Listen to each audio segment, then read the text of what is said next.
Good evening, everybody. Thank you very much for joining me. It feels so good to be back. It's been so long, hasn't it? I mean, I can't believe it feels like forever. How have you coped? I mean, not without me, but without Formula One. How have you coped without any Formula One for such a long period of time? I mean, I struggled, if I'm honest. It was lovely to have weekends back. It was lovely to spend time with family and do all those things. I really, honestly, genuinely enjoyed those things. But by the time we got testing on Friday, I was desperate for seeing cars back on track and to have other people to talk about Formula One with. That's the thing. You know, we have this little community here. I'm sure you've all got friends. I'm sure you've all got people that you associated with that love Formula One as well. And when that isn't there to talk about, you know, it's a big void in your life. That's how I felt anyway. But we're back. We're back. Cars on track and you guys are back as well. So thank you very much. Flying in from all over the world. Thank you to all of you. Haresh from India, Ontario, Sean Burns, thank you very much for joining.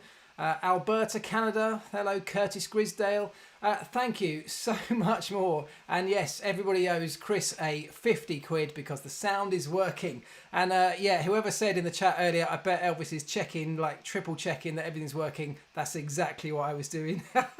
Yeah, it took me a while to figure out how the software all works. It's been so long. Anyway, we're back. And we got cars on track, stuff's been happening, so loads to talk about. Thank you for all the questions that have come in. On a personal note, I want to know, did anybody out there watch every single minute, every lap of all 3 days of Formula One testing? I didn't even manage that, particularly with it being Mother's Day here in the UK. Sunday was a write-off. I had to catch up with Formula One afterwards. Did anyone actually watch the whole thing? I'd be quite interested to know, so let me know on that one. What I'm going to do tonight is go through, like always, as many of your questions as possible. I've got some that have come in earlier as ever, but I'm going to try and just use the live chat. I mean, that's the point of this, right? It's that you guys can ask me questions right here and now, and I will do my very best to see how we get on with them, to see how many we can get through. Who's saying the chat's frozen? It has frozen on my screen as well. It's flying through here though, so apologies if you can't see it on there, but I can see your questions still coming through on my second screen. So we'll get into some of them. Where do you want to start? I saw people talking about the Mercedes. Let's start there, shall we? The guys that we thought might come in and blitz Formula One testing, set the timing screens on fire. Or did we really think that? Because isn't this what happens every year? Mercedes turn up, don't necessarily look like the strongest car. And I know that, you know, this year was slightly different because it was only 3 days and then we go racing. So less opportunity for things like sandbagging, as people love to call it. But I think Mercedes are genuinely still not quite comfortable with their car. That doesn't mean they're not going to turn up at the first race and blitz things, because there are 2 weeks between now and when the race happens. And believe me, despite not having any cars on track in between now and then, all right, they are doing actually a filming day, so they will have a car on track. Despite most people not doing that, there is so much that still can be done in the virtual world between now and the race happening. The stuff that goes on in Formula One factories now is mind-blowing. Yes, the track testing is the icing on the cake. That's the bit that you really need to confirm whether what you're learning in the factory is accurate or not. But there is so much you can do with simulation, with obviously wind tunnels and CFD. But the simulation tools now are so sophisticated that work will continue.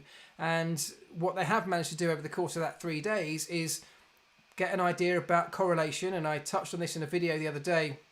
You may have seen it. Correlation, for those that don't know, is this idea of making sure that the data you're getting out of your factory correlates or matches up, is the same as the data that you're collecting on the actual racetrack. And as soon as you know that, and you know that within a day of running a car on the track, if you're confident in that ability, that your factory can produce accurate results, then there's nothing stopping you just ploughing on ahead with the simulation work 24 hours a day, just ploughing through hundreds and millions of simulations between now and the first race happening. So that's what's happening. Loads of stuff they'll be able to tweak and fix and work out and try different setups. And I'm sure that Mercedes and everybody will turn up at the first race in a couple of weeks in a far better state than they left the circuit yesterday from the third day of testing. So I'm not worried. Worried is the wrong word. I'm not concerned that Mercedes are so far out of the picture that the timesheets are accurate in terms of the pecking order. Don't believe that for a second. But I do think they're not quite comfortable yet. And if you think back to last year, they weren't comfortable for the first week and a half of testing, and it was only towards the end of that, and I know many people will think they just took the bags of sand out or took the fuel out or whatever. I don't believe that at all. I actually believe that they struggled to figure out setups, and then they found the golden bullet. I think it was the ride height changes they did at the end of that second test last year, and that was what unlocked the performance for them. So it can be that simple. You can try something out of the blue. You know, we've got new aero platforms, we've got new slight variation on the tyres. There are lots of things that these cars are so sensitive to that just tweaking one or two can unlock the car's potential in a moment. So the pecking order is not the pecking order until we've gone through qualifying and at least the first race.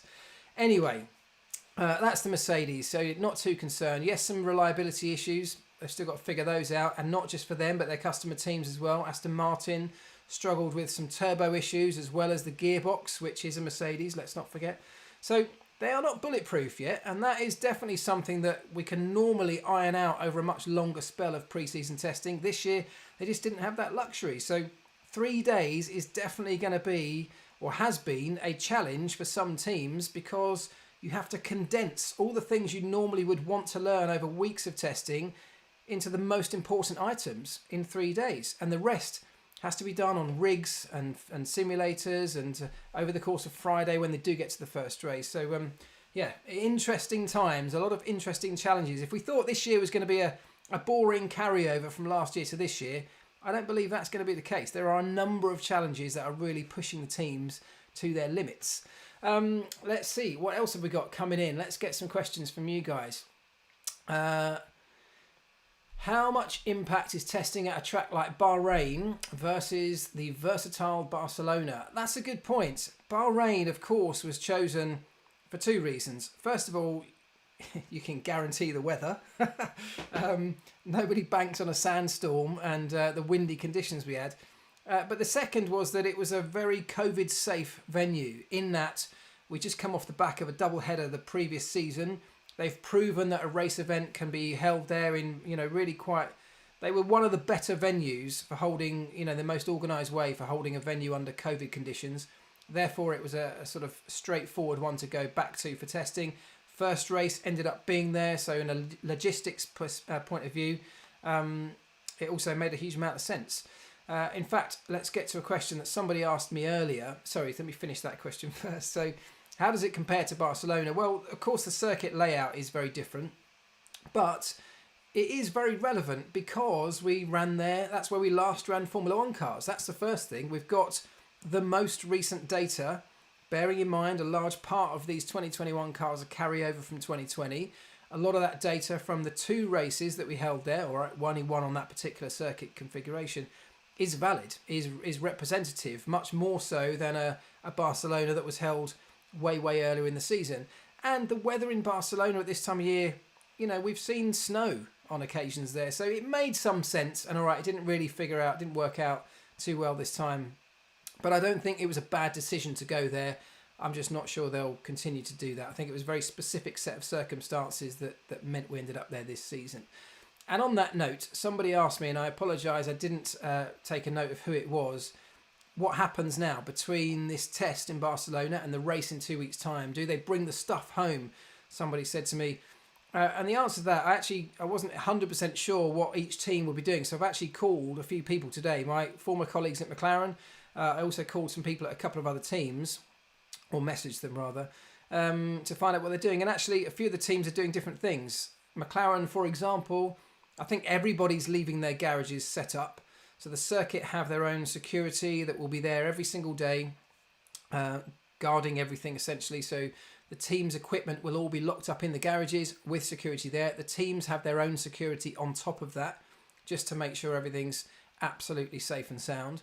But they will bring everything in. So the pit walls, timing stand, anything from outside, of course, brings into the garage, not just for security purposes, but because, as we saw at the weekend, sand is a massive issue. It gets blown around all the time, and if you left your pit wall stand, timing stand, or the Pratt's perch, as we affectionately used to call it, out on the pit wall, it would just get destroyed because of sand, and you'd spend a day and a half just cleaning it all out, all the electronics and everything else. So that all gets brought in.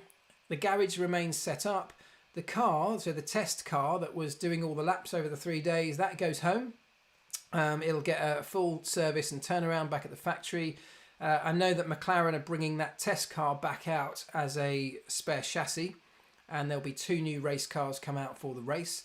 The personnel, certainly at McLaren, all the personnel are going home, bar 1 or 2 for security reasons. Some teams, though, have chosen to stay out. Mercedes obviously is staying on because they're doing a filming day. So everyone has their own arrangements, but in the most part, the equipment all stays there. And let's not forget, that saves a huge amount of money logistically, flying it back and forward. But most people will be taking that test chassis home, taking it back to do some full testing and servicing on it and analysis. And most teams, I would imagine, will bring 2 new chassis or different chassis for the first race cars. And that one may well come back as a spare over the course of the race weekend. So that's what will be happening. Okay, let's have a look. What else have we got then? What do you think about Ferrari this year? Bernard El Khoury says. Ferrari. So Ferrari bigged up their new engine, didn't they? A lot from the inside. This wasn't other people talking about Ferrari's engine being better than it was before, which often happens. The media and leaked sources tend to put pressure on people by doing that. This was Ferrari themselves saying how much better it was going to be, how much they've improved it over the winter. And on one hand, you can say, well, of course they've improved it because it was pretty much rock bottom last year. It would be ridiculous if they hadn't improved it. But what we saw at the weekend didn't necessarily set the timing sheets alight. It didn't seem to set the world alight in the way that the car looked. I always read way more into the body language and the words that you can pick up reading between the lines of interviews than anything the timesheets say in testing. And I'm telling you that from experience. Testing times, literally mean nothing on the most part because, for obvious reasons, some people are really pushing at certain times. Some people are not pushing at all because they don't want to, give the game away if they think they've got a great car. But secondly, you don't learn very much by really pushing hard. And you risk an awful lot. In a 3-day test when parts are limited, asking your driver to push on an absolute qualifying lap, isn't necessary all the time. So you can gauge where your pace will be if you load on a bit of fuel, because you know how much quicker the car will be when you take that fuel out. Yeah, of course, it's always nice to get one really low fuel run just to get an idea of how the car's going to handle, how the tyres are going to behave, that kind of thing. But not everybody does it. So testing times, mean very little. And certainly, again, over the course of this weekend, there were massive temperature swings, weren't there, between the daytime running and the evening running. So don't read too much into that. But in terms of what Ferrari looked like, I thought they were definitely improved. I think it'd be, like I say, crazy if they hadn't. I'm just not sure they seemingly improved enough. They didn't seem confident enough that they're suddenly going to be mixing at the very front. But maybe that's asking a bit much. A step forward will be great. Let's not forget, on occasions last year, they had some decent results. So if they can do that on a more consistent basis, it'll be great to get them back up in the fight. So, yeah, reserving judgment, but I think an improvement over last year will be great because on certain days they were pretty cool last year. Team championship predictions. I'm not going to do predictions. Harvey Howell. Just for those reasons I've just said, it seems crazy at the moment because having been on the inside, when I've been in those garages and we've gone through a whole testing program, and then you see people on the outside of your garage making predictions across the media and the papers and whatever, we used to laugh. We used to chuckle our heads off to them because they have no idea what they're basing those predictions on. And now I'm on the outside. I have no idea what anyone was running or what anyone was doing over the course of that week. So there's very little point in making predictions at this point. Let me see. Why isn't there team curfew hours at testing? Says Chris A. It's a good point. It is a good point because the reason those curfew hours are there, so over a race weekend, for those who don't know, there is a curfew, which means all the team personnel have to leave the paddock over the official days of the event. So that's Thursday, Friday, Saturday. They have to leave the circuit, or leave their garages, or leave the paddock rather, by a certain time, and are not allowed back in the following morning until a certain time. And the reason for that is partly health and safety, because people were working all hours back in my day, just doing all-nighters left, right and centre to look for further performance, to fixing problems. And so health and safety is a thing these days, and that's why it's come in. It also stops people literally just searching for performance all day long, saving the teams from themselves. Why don't they do it in testing? I mean, it's a fair point, because the health and safety should still be an issue, shouldn't it? But there you go. It's testing. It's one of those things where testing by its very nature means you're likely to have more problems. You're pushing things, new things to limits. You're trying to deliberately find problems throughout testing, and therefore the workload off the back of that can be massively increased and unpredictable. So if you put a curfew in, it could seriously hamper the team's ability to get the best out of those 3 days. But look, if health and safety is a thing on a race weekend, why isn't it on a test weekend? Agreed. Right, Jathan Singh, is the Alpine bulge a smart move? The Alpine bulge. Is the Alpine bulge a smart move? Only they know that. It is interesting, isn't it? Because it's so different to what we've become used to. And I don't just mean that it looks different to every other car, which it does. I mean, the philosophy behind it seems different to every other car and everything we've known about Formula One for years. In that, for years now, everybody's been trying to slim down that area to get the most efficient path and clear path towards the rear wing. That bulge behind the Alpine airbox seems to go against all of that. Now, I did a video on this the other day. If you haven't seen it, the reason, in very simple terms, that they've got this enormous bulge behind the airbox is that they've tried to put a lot of the componentry from what normally sits in the side pods up behind the air intake and in the centre line of the car. The reason they've done that is to slim down the side pods. And the reason they've done that, and this is where it could be a smart move, is that because we've got new aerodynamic rules for 2021, most of you I'm sure know about this this trimmed edge of the floor. So we've now got a triangular taper on the rear end of the floor just in front of the rear tyres. That's new for 2021. Now that might not look very much, but it is a significant aerodynamic change.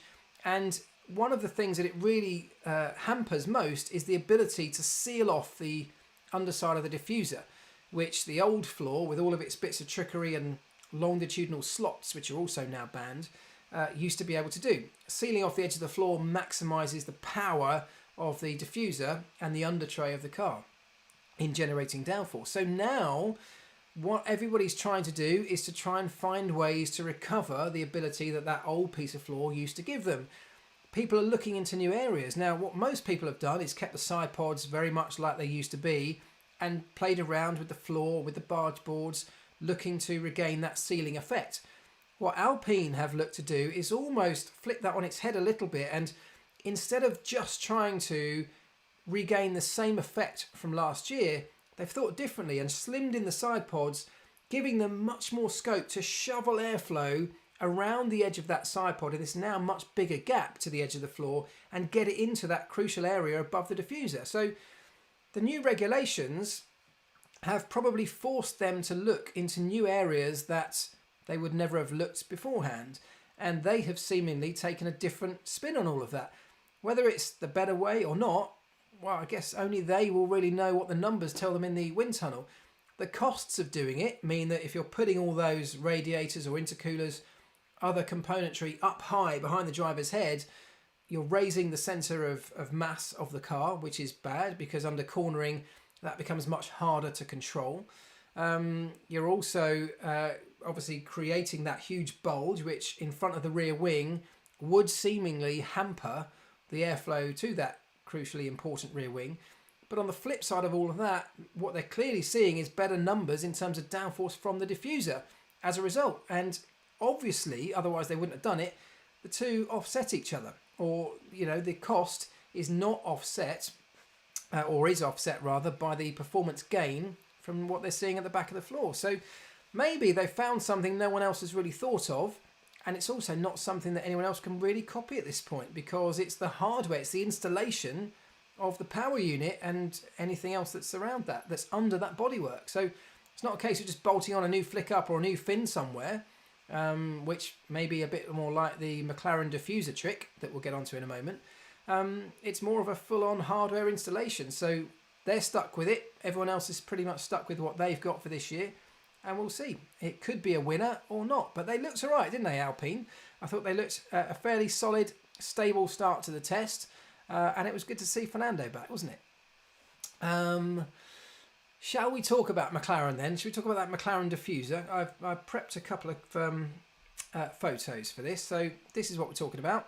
This is the McLaren diffuser. Now, the bit that we're looking at, and I'll go into more detail in a moment, is those two in the centre of that diffuser, the two curved strakes just to the edge of that sort of silver strip. You can see that there's two, one on either side, very big curved strake that's hanging down. Now I'll go into more detail and tell you exactly what I'm talking about, but what I do want to show you is the regulation around this, because let me show you this. These are the regs that really matter. Now you may well have seen this already because a few people have been posting this around, but the crucial parts of this this regulation here is 3.7.9a. And that says that no bodywork visible from beneath the car, which lies beneath 175 millimeters forward of the rear wheel centre line. I'll explain all this in a minute, don't worry. And above the reference plane, maybe more than 175 mil above the reference plane. Right. I'm scooting over this because I'm going to explain it in more detail. And the second part of this is the bit at the bottom, the last one in pink. Now the fact that it's in pink tells you that it's a new addition to the regulation, the FIA regulation for this year. All bodywork visible from beneath the car and less than 50 mil above the reference plane within 250 millimeters of the car centre plane and is situated behind a line 175 mil ahead of the rear wheel centre line must produce only a single continuous curve when intersected with any horizontal plane. That single continuous curve bit is the important bit. Now, let me move on to my next picture. This one here. So, just to explain what I've talked about there. So, you can see the rear wheel centre line marked as RWCL. That's basically the rear axle line, straight to the middle. 175 millimeters forward of that, you see that green line. So, that's the 175 mil line that they're talking about. So, that is the line referenced in that piece. Further back from that, in fact, I'll show you the next picture to explain further. Here's another picture. Now, what's important on this one is, can you see where it says reference plane along the bottom? Now, the reference plane on a Formula One car, and this is something that's talked about, this is what almost all regulations are measured from, the car's reference plane. Whenever we're talking about the reference plane, we're talking about the bottom of the chassis or the top of the plank. So the plank, that wooden plank that bolts to the bottom of the car, the skid plank, the top of that, where that bolts up hard against the bottom of the chassis, that's the reference plane.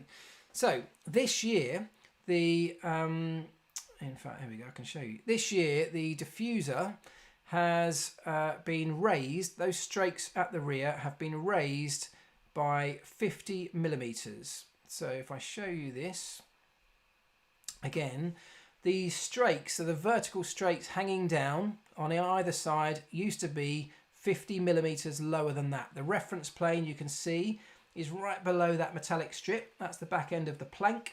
So that's the reference plane. So now everything has to be 50 millimeters up from that, unless you are within a distance, hang on, where's the regulation? Unless you are within, and I'm going to have to read this back to you again, sorry about this, I know this is slightly messy, within 250 millimeters of the car centre plane and situated behind a line that is 175 mil ahead of the rear wheel centre line, must produce only a single continuous curve when intersected from any plane. So let's try and make this a bit clearer. This is the comparison. I've stolen this picture directly from the race.com, so thank you to them and apologies, but I couldn't find it anywhere else. Up the top is what was there last year, so you can very clearly see that the vertical strakes are basically at the same height as the reference plane, the top of the plank. You can see it. This year we've had to go 50 mil higher, unless You are within 250 millimetres of the car's centre line, so the line straight through the middle of the car. So that's 25 centimetres on either side, which these two curved pieces are. And also that you are behind that line 175 mm in front of the rear axle line, which we showed you, which these are, of course, and that they are produced from this continuous radius curve, which they are. And therefore, that McLaren diffuser is perfectly legal because it ticks all of those boxes. The advantage to that is that, as you can see, at the part of that strake nearest or furthest forward on the car, you're able to get a little bit of material lower than the new 50 mm higher than the reference plane allowable height. So they've gained a little bit. The advantage of doing that is that you get a little bit more control of the airflow as it exits the diffuser for a little bit longer than you otherwise would if that whole strake was just 50 mm above the reference plane. Does that make any sense? I feel like I've waffled over that massively, but I hope those pictures and that explanation shows, first of all, why that McLaren diffuser is perfectly legal, because it does tick those boxes, particularly that new regulation added for this year about the continuously curved piece, that in that small area, 250 millimetres either side of the car's centre line, and as long as it's behind that 175 mm line ahead of the axle, you are okay to have something lower than 50 millimetres above the reference plane as long as it's on this continuous radius curve, which McLaren have done. It seems weird that no one else has done that. It's an interpretation of that regulation, but something that is new. That new curved element to the regs is a new part. So look, will everyone else try and copy it? I think they'll definitely be looking at it if they haven't already. It seems to me like it makes perfect sense, and I'm surprised that other people haven't done it. Someone just said earlier on, how quickly could somebody copy that? I actually think relatively quickly. In theory, you could have a piece produced for the first race. Whether you can prove that it works in your own simulation tools by then and then have it signed off and produced, that might be cutting it a bit fine. But there's nothing really. This isn't like the sort of locked in situation that the Alpine bulge has created. This is something that can be tweaked. It's an aerodynamic surface which are free from token spend and free for development. Therefore, I expect other people to start playing around with this. Whew, that was tough, wasn't it? Did everyone get that, or have I lost you all? Right, let's go with another question. What have we got here? Thoughts on Honda engine, McAfoy Jackson. Good question. And I think, look, Red Bull are looking incredibly strong. AlphaTauri looked pretty good, didn't they, over the course of the weekend? We know that Honda have brought forward a development that was only really penned for next year. They've rushed that forward. They've got every motivation to do well this year, both in terms of Red Bull pushing them because they want to be left with a great engine by the time they start taking over the project themselves. But Honda want to leave on a high. So I think, just looking from the outside and again reading between the lines of what people have been saying over the course of the weekend, I reckon that engine is decent and is showing a step forward. And if people like Red Bull and AlphaTauri can maximise what they're getting out of their car, and early signs look good for both of those teams, don't they? That Honda power unit could well deliver something, that could be massively beneficial for both of those teams. So yes, those are my thoughts on the Honda power unit. Looking from afar, it seems positive at this point, doesn't it? Tiger's Mundo also had a bulge this morning when he woke up. Congratulations. Right, what else have we got then? Lord Aaron says, there's a rumour about the Honda engine. Any truth in it? Depends what the rumour is. Come back to me, tell me what the rumour is. I must have missed that one. What do the testing programmes consist of? Dylan Wheater. So that's quite a good question because different this year to normal, of course, given that we're condensed down to 3 days. Now, a normal testing program, I mean normal in inverted commas, would be that you would spend the first, if it was a 2-week test, you'd probably spend the first few days, if not the first week, really pushing things, looking for reliability, doing a lot of constant speed aero runs. And by that, what I mean is you'll have seen the aero rakes all over the cars. In fact, this one I'll show you because this is a good picture. There's an aero rake. That's one of my favourites. Ferrari's aero rake is an absolute... It looks like a car crash, but it's actually a work of art. If you look closely at that, none of that is by accident. That detail is something that is meticulously worked out. First of all, to get the sensors obviously in the right place to measure the area they're looking for. But secondly, to create the minimum amount of disruption for the airflow that's leaving the car, because obviously mounting that many sensors to a car are going to have an impact on the airflow that you're actually trying to measure. So you try and minimize that by making each of these components aerodynamic. You make them out of aero section metallic metal framework that's all bespoke designed using CNC and designed by the same people, the same department that's actually designing the car. So an absolute work of art. So a lot of that goes on in the early part of testing, of course. That's part of that correlation exercise to make sure that that data you're getting from those things matches up to the data that you've been basing all your development on from the factory. You're running through long runs just to get mileage onto components like engines and gearboxes, and you're cycling through brakes, going through all sorts of programs. You're changing power units and changing gearboxes on a longer test like that as well, partly because you want to cycle through units, partly because you want to go through the process of actually changing those components in the field. And from a team's perspective, you're looking to measure how long that takes in terms of time, so that when you get into the heat of battle, you know that if you get a kind of borderline problem with the car on a Saturday morning, you know that changing a gearbox is going to take you 20 minutes. But if you haven't measured that with a brand new car, you don't know, because it might take you an hour. And if you commit to it without the right amount of time before qualifying, for example, without knowing, you could end up in a world of trouble. So measuring the time it takes to make changes like ride height changes, roll bar changes, big component changes like that is also a crucial part of it. But of course this year there wasn't time for any of that. 3 days of testing, 1.5 days per driver means that all of that had to be condensed. Yes, you still need your constant speed runs, and what I was trying to explain with constant speed runs, where you put those rakes on the back of the car, you configure the software to essentially go into cruise control, and you get the car out onto the back straight of the circuit. The engineer will call for a constant speed run.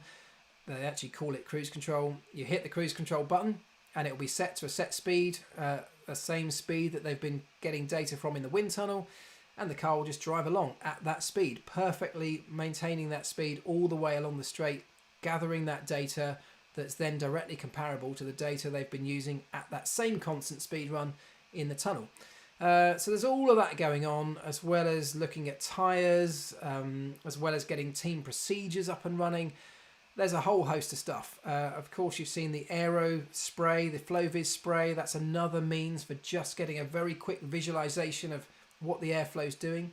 Those pictures that are taken when that car comes back into the garage, immediately sent back to the factory, where they're analysed even further and compared to what they've got from back at base too. So a huge amount of stuff going on, but this time just 3 days to do it. And that's partly why absolute performance runs weren't really necessary over a 3-day test in Bahrain.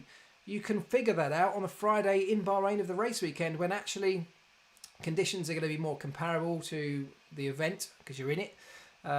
You've got your latest developments on the car, and as long as you know over this 3 days that you've got a car that's reliable, first of all, a car that responds well to changes. And by that I mean, if the driver says he's got a little bit of understeer in turn 3 and you make the change that you think should fix that, if the car responds well and does actually fix it, then great, you are on the right track. But if it doesn't, you start scratching your heads, because everything you think you know about race engineering is suddenly got a question mark against it. And if your car isn't responsive in that way, you need to figure out what it is going to respond to, what changes you do need to make to get the effect. And that is something that is like a black art. It takes time to figure out. Time is something they haven't had this time around. So that's why I say that work will continue in the virtual world, but there's nothing really quite like getting it on the track with an actual driver in it and getting some real life feedback to match up with the data. So that, I guess, is what they're doing over testing. Will Lewis retire after this year? Do you know what?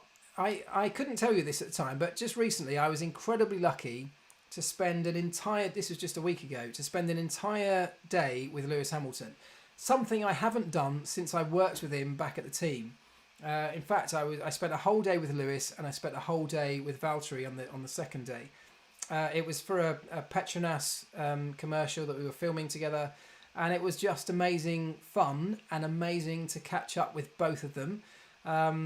Lewis, from a personal perspective, I've never, even when I worked with him at the team for those years, never spent as much time with him on a one-to-one level as I did last week. So that was great just to catch up, and we were talking about old times, and I got a sense that his future is very much undecided from his perspective as much as anyone else's. I got a sense that yes, he obviously he's committed, 100% committed to this year. He absolutely wants that 8th world title, but he's also very committed to his legacy that he's going to leave behind in Formula One. Whether that is a legacy he'll be leaving behind at the end of this year or some point further down the line, I don't know. But some people will begin to question whether having so much commitment to these other causes will potentially take away from his commitment to driving the car.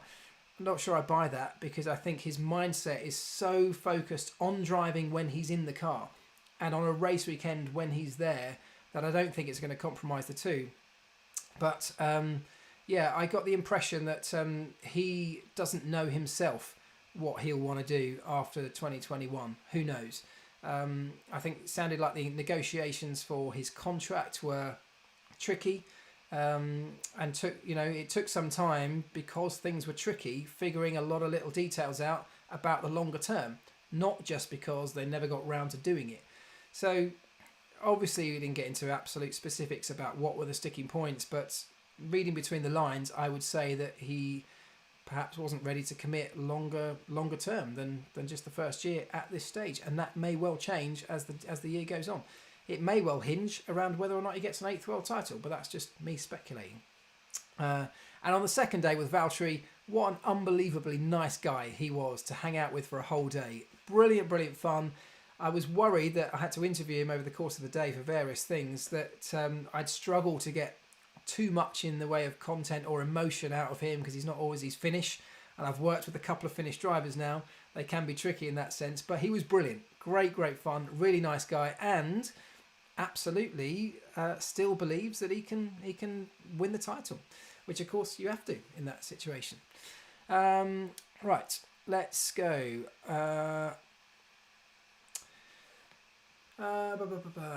Sprint races. What do you think? Martin Boyle, sprint races. I think that, and it also, by the way, sounds like very much like we will get them this year as an experiment, just at 2 or 3 races. There are still some details to figure out. From what my former colleague was telling me earlier, it sounds like there was a big meeting over the course of the test weekend, and the FIA or Formula One have offered the teams a financial compensation for entering that sprint race over the course of the sprint race qualifying. I think they're calling it sprint qualifying. Financial compensation because of the increased risk, the fact that there's damage likely to occur in a sprint race scenario more so than in qualifying, and they've been offered a financial compensation to offset that. The way I see it, or the way I'm interpreting the comments that I was told earlier, is that the offer they've been given isn't enough, or they don't think it's enough, and there's a negotiation now going on to see if the teams can get more money out of Formula One to enable them to take part. But all signs look like it will happen. My thoughts on it are that, let's try it. I'm always up for trying stuff like this, because if you don't try it, you don't know, do you? I have the opinion that Formula One qualifying isn't really broken. And actually, I don't think we need to change too much about qualifying. That's the part of the weekend that perhaps is the least in need of some, a dramatic adjustment. I love our qualifying format as it is right now. But having said that, we'll still get that. That'll be on a Friday now. We'll still get exactly the same format on a Friday. And we'll get something different on a Saturday. Now, if any of you can tell me that you're not going to bother tuning in on those 3 occasions where we have a sprint race on a Saturday, well, I think you're lying. Who doesn't want to see it as an experiment? Doesn't mean we keep it forever, but if we don't experiment with it, we won't know. If it's bad, then we say goodbye to it. We don't see it again. If it's great, though, we might stumble across something that we might enjoy for years to come. Who knows? So why not? Let's just try it. Well, I mean, what do you guys think? Do you think it's a terrible idea, or are you up for the experiment? Let me know.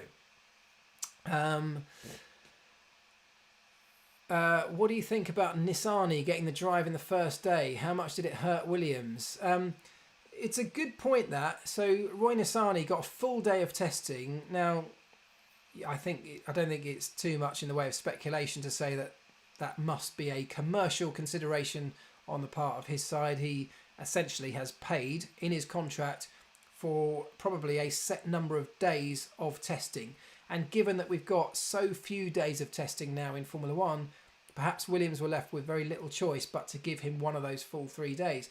Of course, it seems like a strange thing when you've only got 3 days, but day one, let's face it, day one is perhaps the day where if you're going to do it, that's the time to do it. You iron out any problems. You're doing a lot of that constant speed run work, the aero rake work.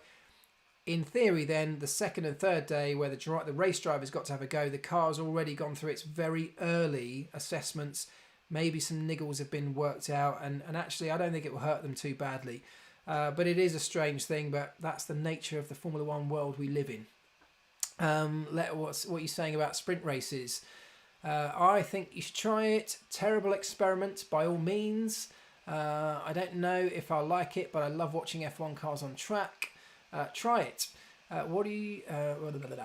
I'm against sprints. The current weekend works. It does work, but I'm not a believer in the whole idea of if it ain't broke, then don't fix it. I'm an absolute believer in if you stand still, you get left behind, and therefore if we don't evolve, things will become stale. Now, we're not making a decision at this point to change qualifying and throw it all away. We're making a decision on whether or not to just give something a go on a sort of 1 off, 2 off, 3 off basis. That's it.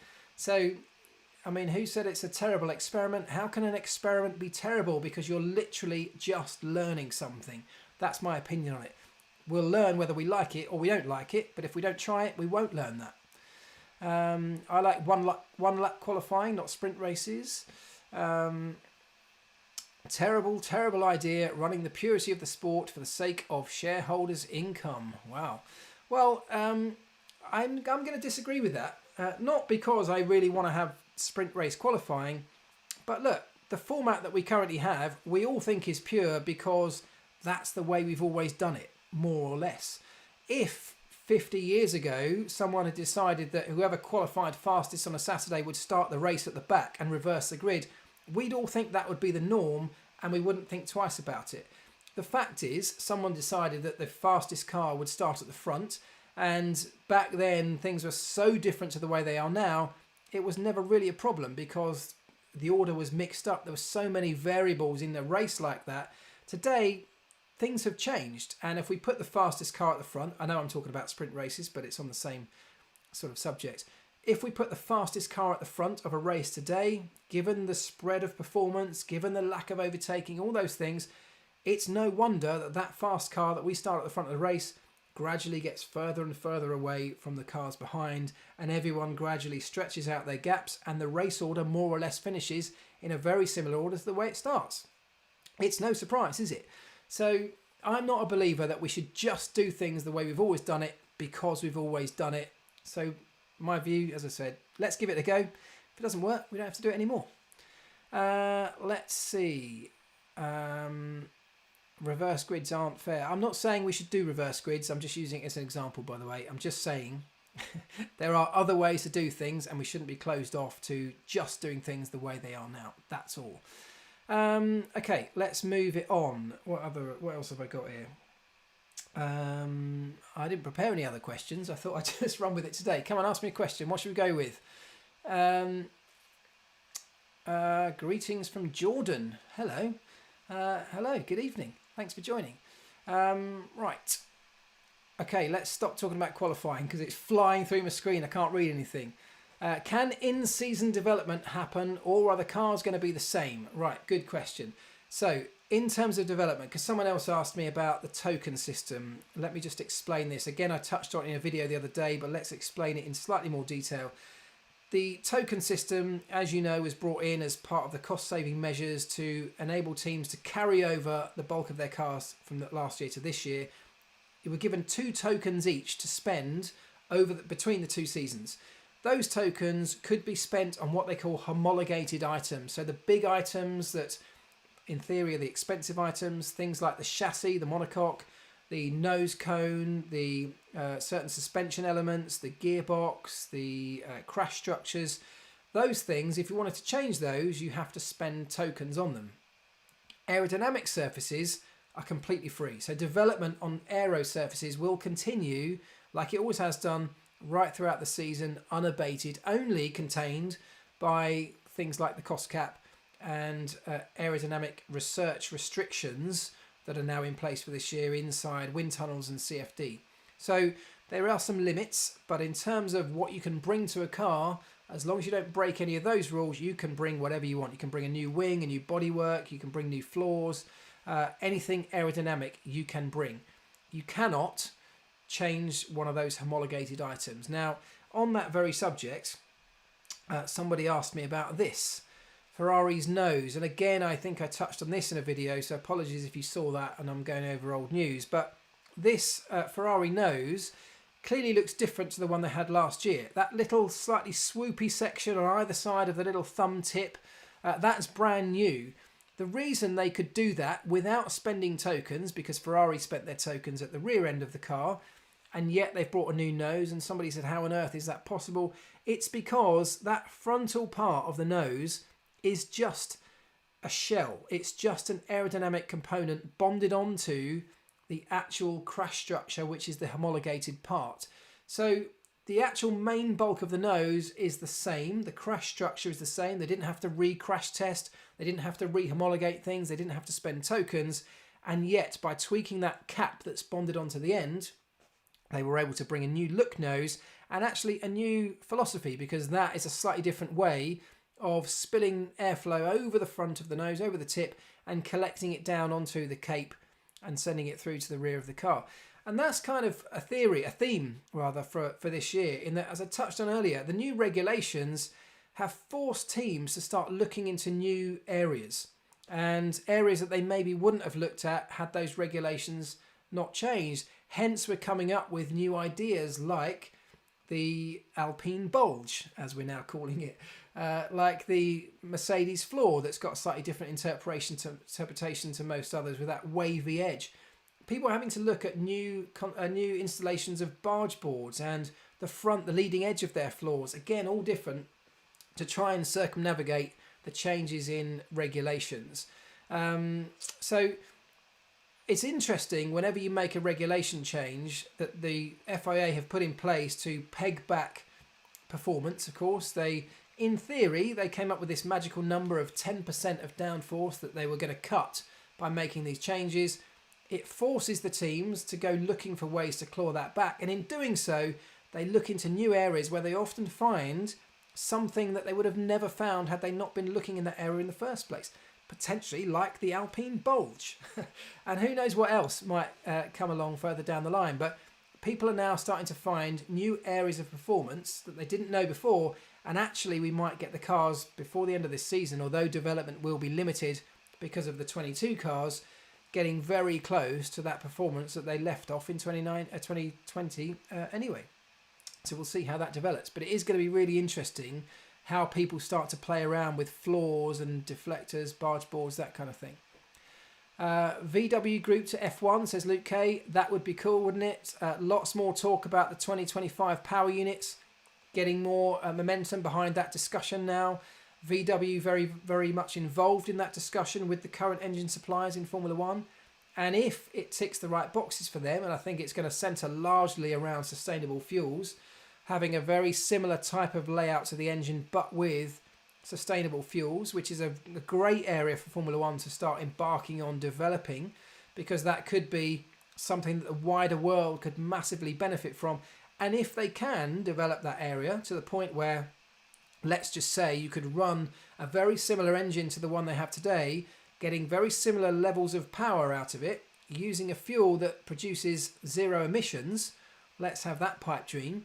There's no reason Formula One can't accelerate that development. Well, that is a breakthrough that the wider world would just lap up, wouldn't it? And therefore, an organisation like VW would very much love to jump on board with that, as would other manufacturers, I'm sure. Because, I mean, just imagine it. If we could take all the cars that exist on the road today, all the existing petrol pump networks all around the world, and just replace the fuel for a sustainable one, we've solved the problem.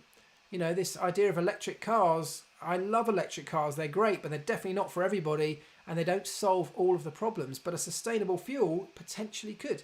So really, really interesting, I reckon, that that's going to develop over the next couple of years, and Formula One could be at the centre of all of that. Right, and we've got 10 minutes left. Did you meet Murray Walker? Oh yeah, good point, Dylan. Sorry, I definitely need to cover this. Of course, we need to say huge respect. Rest in peace, Murray. Did I ever meet Murray? I did. I was very fortunate to meet Murray on a number of occasions, actually, in the paddock and at a couple of other events. And he was just the nicest possible guy. And you've heard it all over the weekend, people singing his praise and talking about, first of all, what a lovely man he was, but also how passionate he was about racing, and not just Formula One, racing anything. And you couldn't help but have that rub off. And I met him at a couple of events where, quite often at these events, when you get two people or a group of people from the world of Formula One mixing it, I actually met him, I think, at the Sports Personality of the Year Awards one year. That's an event that's not a Formula One specific event. And quite often at those events, when you meet people, the last thing people want to talk about is shop. It's Formula One. You want to talk about football or something else that's going on. Yet he just always wanted to talk about racing. And, ultimately, deep down, I love that because I'm the same. So, yeah, it was great. He was a lovely guy to meet, an absolute legend of our sport. The outpouring of emotion for him over the course of the last couple of days, I think, says it all. And he'll be sorely missed. But what a legacy he leaves behind. So yes, there you go. Top man. Now, I saw someone ask a question about, high rake or low rake. This is a good question. There is no clear-cut answer to this. I guess the question is, do the regulations suit the high rake or the low rake cars? Again, it's really not that straightforward. I know that it was a Red Bull that finished the time on top of the timesheets, followed by a really high rake AlphaTauri, and I know that the low rate cars of Mercedes, Aston Martin, obviously further down the timesheets. But for all the reasons I've touched on earlier on, that's not an absolute indicator.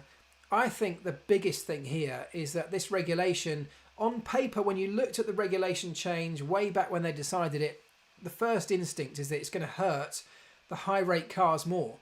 And the simple reason for that, on one level, is that they have this really high rake, which means they have a big gap between the rear end of the floor and the racetrack.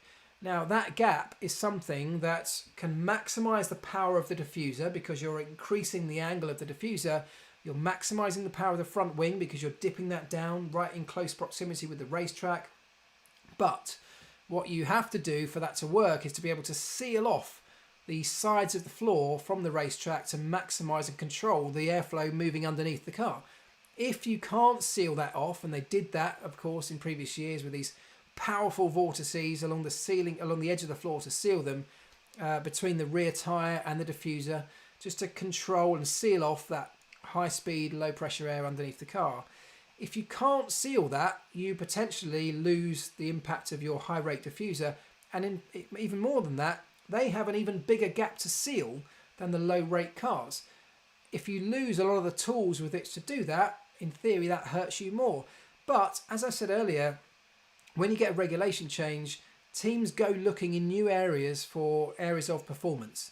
And when you do that, you find certain things with things like barge boards, with new elements of the floor, with new flick-ups and flaps on the side of those floors, with the leading edge of the floor, even with the front wing configuration, how the vortices coming off that can be controlled all the way back to do a similar job. So it may well be that actually being forced into new areas of development by that regulation change, teams like Red Bull and co have found a way to still continue to maximise their high rake effect. So the short answer to that very long-winded answer that I've just given there is that there is no right or wrong yet at this point. Maybe over the course of the season we'll start to see a clearer picture emerge, but there are so many influencing factors in any given car to its performance, not least how the tyres are working. And let's finish up by talking about tyres. I didn't want to really get into tyres, but let's talk about them anyway.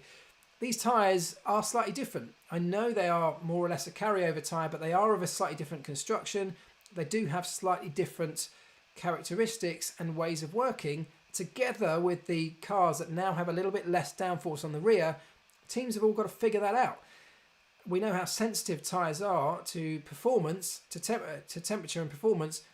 If you're just outside that window, we know that you can lose a couple of seconds a lap of performance. So switching that on can be the difference between you being at the back of the grid and you being at the front of the grid. And if they just haven't found a way to do that yet, but before we get to the first race, they unlock that potential, the whole order could completely change. So difficult to answer that question, but that's my take on the whole high rake, low rake thing, I guess.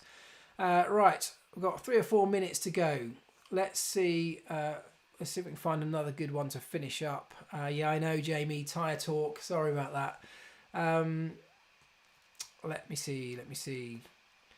McLaren for P3 this year. Sandy Barnes, not out of the realms of possibility. They had a good test. Everybody, again, people I spoke to today, in buoyant mood because on no small part, they went through a massive change in bringing in that Mercedes power unit, and we know that the engine's going to be strong, even if they haven't quite figured out all the little details yet. We saw Aston Martin have a problem with the turbo, same engine of course. McLaren though ran smoothly from an engine perspective, and actually more importantly, the whole team ran smoothly. When you're integrating a new power unit with all the systems that go with that, the new personnel that come with that, and that's another point to answer a few people's questions. Whenever a power unit manufacturer is supplying a power unit to a team, they embed their own personnel in that team. So this year at McLaren, there are some Mercedes personnel wearing the McLaren team kit. You wouldn't know them to see them, but they're now embedded in that team. Same at Aston Martin. Somebody said earlier, will Aston Martin share the data of some of their engine or power unit performance parameters with Mercedes? They have to, because it's Mercedes that are actually running the power unit for their customer teams. So there's no secrecy from that part. They don't share it between their customers. So the McLaren personnel don't get to see data from Aston Martin or from the Mercedes factory team. But the engine guys at Brixworth have all of that data and use it to optimize future developments of the power unit, of which there won't be any this year, by the way. Unlike previous seasons, all engines that come into the system this year will have to be of the same spec because they're now homologated and locked in. Whereas previous years, with each new power unit into the pool, you could bring an update. So that has also now gone. So a very different year with so much happening across the board, let alone the mighty change of 2022 ticking away in the background. And I say ticking away, before long, it'll be 2021 that's ticking away in the background, and 2022 will be the predominant force inside every team, with almost all resource being chucked into it very, very early in this season. And actually that is going to be fascinating to see how much impact it has on this year. So I'm really, really interested to see how this season goes. I'm very excited that in 2 weeks' time we'll be racing again. I can't wait. If you're up for it, I'm going to do this now back in, every week. So every Monday we'll be back here, 9 p.m. I'd love you to join. I'd love you to tell your friends, to share it on social media. That'd be awesome. If you haven't yet checked out my podcast, why not? Go check it out. Pit Lane Life Lessons, it's called. If you can bear to stare at my ugly mug for an hour, it's right here on YouTube. But if you just want to listen to the podcast, you can get it wherever you get your podcasts from. I'd love it if you could subscribe to that, rate it and review it if you're listening on Apple Podcasts particularly. And again, share it around. I'd really appreciate it. Thanks so much for joining, guys. It's been fun. I'm so pleased that F1 is back, and I will see you again very, very soon If not for another video, I'll see you back here next week. Have a good one, folks. Ta-da! Bye-bye.